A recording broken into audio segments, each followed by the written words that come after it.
अस्सलाम वालेकुम स्टूडेंट्स, कैसे हैं आप सब? ठीक है, उम्मीद करता हूँ ठीक होंगे। अच्छा बेटे, आज हमने ना चैप्टर 2 के ना एक्सरसाइज को शॉर्ट करने हैं, ठीक है। एमसीक्यूज़ करने हैं। चले नेक्स्ट एमसीक्यू नंबर 1 है हमारे पास। ये कहता है कि a body has translatory motion if it move along, ठीक है। Option A straight line, option B circle, option C है लाइन विदाउट रोटेशन। तो बेटे आपको अगर डेफिनेशन याद है ना ट्रांसलेटरी मोशन की, उसमें आपने पढ़ा है क्या the body has translatory motion if it move in a line without any rotation. तो इसका ऑप्शन क्या है? सी, ठीक है। हाँ, एमसीक्यू नंबर 1 का हमारा है ऑप्शन सी कि विदाउट एनी रोटेशन के ऑब्जेक्ट मूव करेगा तो वो किस में होगा? ट्रांसलेटरी मोशन में। ओके बच्चे, हाँ चलें। सिमिलरली हमारे पास सेकंड एमसीक्यूज है the motion of a body about an axis is called, किसी ऑब्जेक्ट की एक्सिस के गिर्द मोशन है उसे हम क्या बोलते हैं? रोटेटरी मोशन, ठीक है। हाँ, ऑप्शन बी, ठीक है। हाँ, rotatory motion. Similarly MCQ number 3 है हमारे पास which of following is a vector quantity. अब आपने वेक्टर पढ़ा है कि which is represented by magnitude and direction both, ठीक है ना। हाँ, जैसे आपने अभी यहाँ एग्जांपल है स्पीड हमारा स्केलर है, डिस्टेंस स्केलर है, डिस्प्लेसमेंट वेक्टर है और पावर भी स्केलर है। चैप्टर 6 में आप पढ़ेंगे, ठीक है। हाँ, तो ऑप्शन सी है हमारा डिस्प्लेसमेंट।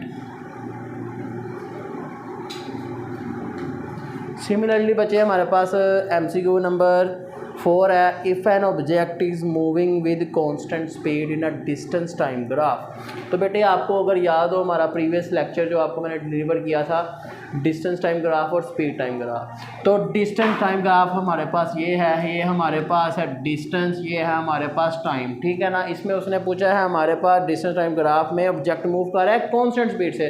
कांस्टेंट स्पीड से जब एक ऑब्जेक्ट मूव करे तो उसका ग्राफ किस तरह का होगा? तो बेटे अगर आपको याद हो कि हमारा इस तरह का कुछ ग्राफ था, ये था डिस्टेंस टाइम ग्राफ। तो बेटे इसमें आप देख रहे हैं कि ये जो ग्राफ बन रहा है,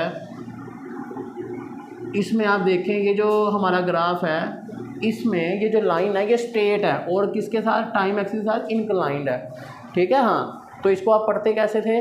आ straight line inclined with the time axis shows the object at moving with a constant speed in a distance time graph। Okay, तो ऑप्शन नंबर है हमारे पास D, inclined with time axis। Option number D, inclined with time axis जी। तो MCQ number 5 है हमारे पास बच्चे आ straight line graph, ठीक है ना। Straight line parallel to the time axis on a distance time graph. यही हमारा डिस्टेंस टाइम ग्राफ है। इस तरह डिस्टेंस टाइम ग्राफ है, इसमें कहता है हमारे पास है straight line.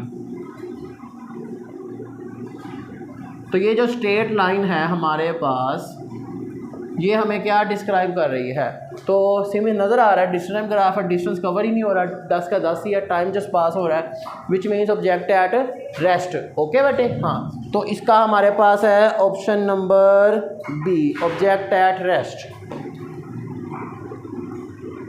Option number B, object at rest. Okay बेटे, चलते हैं numeric MCQ number 6 the speed time graph of a car shown in figure. एक कार है, ओके, वह फिगर में उसका ये ग्राफ प्लॉट किया हुआ है उन्होंने हमारे पास।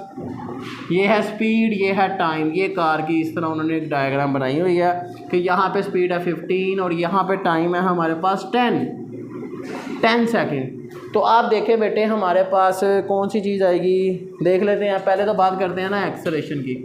वेलोसिटी पहले 15 थी, इनिशियल 15 है, फाइनल 0 है। मतलब फाइनल ये एक्सेलरेशन का फार्मूला है, फाइनल हमारी 0 है, इनिशियल 15 है, टाइम है 10, डिवाइड करके आता है माइनस का 1.5।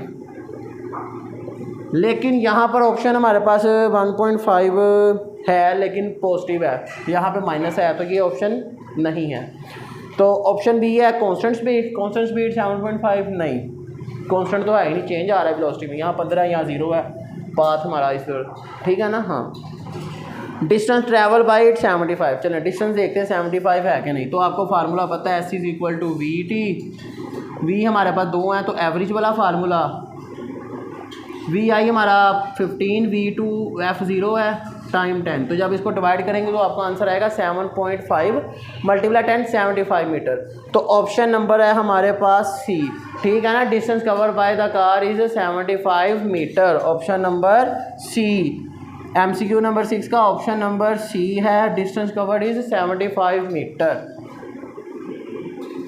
ओके हाँ चलो नेक्स्ट MCQ है हमारे पास 7।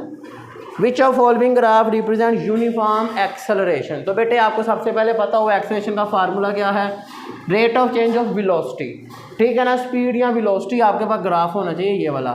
अगर आपके पास वेलोसिटी टाइम ग्राफ है पहले तो ये देखें, ठीक है ना। हाँ तो आप देखें ऑप्शन ए में डिस्प्लेसमेंट है और ऑप्शन बी में भी डिस्प्लेसमेंट टाइम है, तो वो बिल्कुल नहीं है क्योंकि वेलोसिटी में डिस्प्लेसमेंट का काम नहीं है, ठीक है। तो ऑप्शन सी और डी में हमारे पास स्पीड टाइम है। अब सी में हमारे पास इस तरह का लीनियर है और डी हमारा थोड़ा सा इरेगुलर है, तो इरेगुलर में यूनिफॉर्म नहीं होता, ठीक है ना। यूनिफॉर्म में आपके पास लीनियरिटी आती है, या इस तरह या इस तरह, ठीक है। हाँ तो अगर ये ग्राफ आए या ये आए तो ये दोनों क्या शो कर रहे हैं, अगर वेलोसिटी टाइम हो, स्पीड टाइम डिस्टेंस नहीं, अगर यहाँ भी वेलोसिटी अगर हो इस तरह, ये ग्राफ या ये ग्राफ, दोनों ही क्या है यूनिफॉर्म एक्सेलरेशन है। तो ऑप्शन नंबर हमारा सी, MCQ 7 ऑप्शन नंबर सी। चलें MCQ number 8, by dividing displacement of a moving body with time. अगर आप डिस्प्लेसमेंट को टाइम से डिवाइड करो क्या मिलता है आपको, वेलोसिटी, ठीक है। अगर डिस्टेंस को करें तो स्पीड मिलता है, अगर डिस्प्लेसमेंट को करें तो वेलोसिटी। ओके बेटे ये था हमारा MCQ नंबर 8 जिसका है ऑप्शन हमारे पास सी। ओके बच्चे हाँ चलें अब है MCQ नंबर 9, कहता है ball is moving vertically upward. एक बॉल को आपने मूविंग अपवर्ड ऐसे मूव किया है, बॉल ऊपर जा रहा है। तो आपको पता है बेटे आपने एक्सेलरेशन ड्यू टू ग्रेविटी वाला टॉपिक पढ़ा है कि ऑब्जेक्ट को आप ऊपर थ्रो करते हैं, जैसे जैसे ऊपर जाएगा वेलोसिटी क्या होगी, डिक्रीज होगी, कम होगी ड्यू टू ग्रेविटी, और फिर एक वक्त आएगा ज़ीरो होगी और फिर वापस आएगी। तो हाईएस्ट पॉइंट पे कितनी वेलोसिटी हुई, 0। तो इसका ऑप्शन क्या है, 0। हाईएस्ट पॉइंट पे कहता है वेलोसिटी क्या होगी, 0। याद रखना, उसकी रीज़न आपको मैंने बता दी है। ऑप्शन नंबर है हमारे पास बी, ऑप्शन बी। चल MCQ number 10, a change in position is called displacement. Okay change in position क्या कहलाएगा, डिस्प्लेसमेंट कहलाएगा। चले MCQ नंबर 10 है, change in position is called displacement, option number C. MCQ number 11, a train is moving with speed 36 km/h, what is will be expression in ms-1। आपको पता है आपने km/h से जाना है ms-1 में, आप मल्टीप्लाई 1000 करते हैं क्योंकि 1 किलोमीटर में 1000 मीटर होते हैं, और 1 आवर में होते हैं 60 मिनट और 60 सेकंड या 3600 सेकंड। जब आप इनकी कटिंग करेंगे 6 36 से कैंसिल और 2020 से, तो 10 ms-1 आपका आ गया आंसर। तो ऑप्शन है हमारे पास ए, ठीक है 11 का ऑप्शन ए, ऑप्शन ए। चले लास्ट MCQ है 12 जिसमें कहता है कि आपके पास आ ट्रेन स्टार्ट फ्रॉम रेस्ट। इसका मतलब इनिशियल वेलोसिटी है 0, इट एक्वायर्ड स्पीड 25, तो फाइनल कितनी होगी जी 25 ms-1, and after 20 second 20 second गुजरने के बाद हुई, तो टाइम कितना आ गया जी 20 second. And find the distance moved by the car during this time. आपने क्या फाइंड करना है, डिस्टेंस। अगेन डिस्टेंस निकालना, ये एवरेज वाला फार्मूला आपके पास है। VI आपके पास है 0, VF है 25, टाइम है 20। जब आप इनको डिवाइड करेंगे, ओहो टाइम भी तो है, टाइम है 20, ये एवरेज का 2 आया, जब आप इनको करेंगे आपके पास आंसर आ जाएगा 250 मीटर। तो इसका है ऑप्शन बी। ओके बच्चों हाँ, तो ये थे हमारे चैप्टर नंबर 2 के MCQs, ठीक है। उम्मीद है आपको समझ आ गई होगी, ठीक है। हाँ चले मिलते हैं आपसे नेक्स्ट वीडियो में जो हमारी न्यूमेरिकल है चैप्टर नंबर 2 के, ठीक है। सी यू देन, अल्लाह हाफिज़।